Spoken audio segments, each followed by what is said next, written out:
Le rôle du manager le conduit à faire, à faire adhérer et à influencer chacun dans l'équipe et au-delà. Mais ne croyez pas qu'il s'agit de manipulation.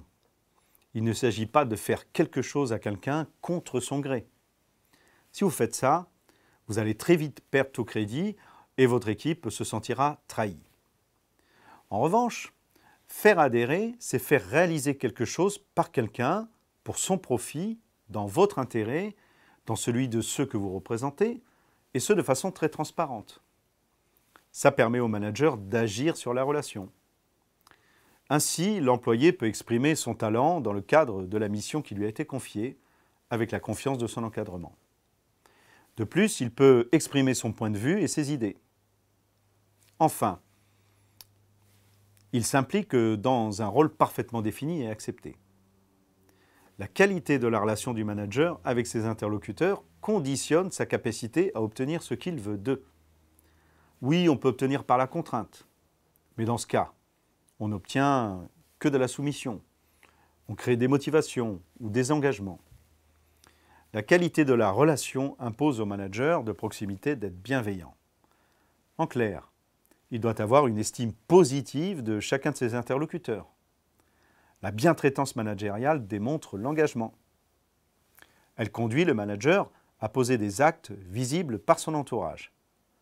Il peut ainsi compter sur la collaboration de ses interlocuteurs.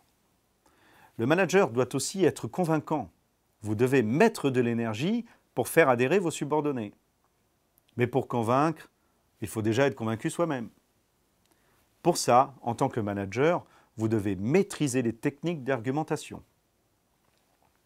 Un bon argument est de décliner un aspect technique du dossier et de valoriser en fonction de la motivation ou des centres d'intérêt de votre interlocuteur.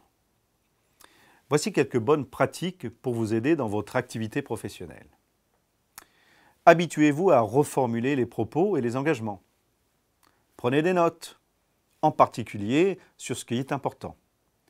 Posez des questions de relance pour permettre aux collaborateurs de s'expliquer plus en avant et de donner des motifs.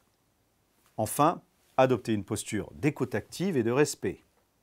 En revanche, évitez d'expliquer votre propre façon de penser juste pour convaincre. Vous ne devez pas non plus interpréter les propos ou la pensée d'un collaborateur sans l'écouter. Enfin, ne coupez pas la parole à votre interlocuteur pour terminer ses phrases à sa place. Vous ne devez pas induire sa pensée.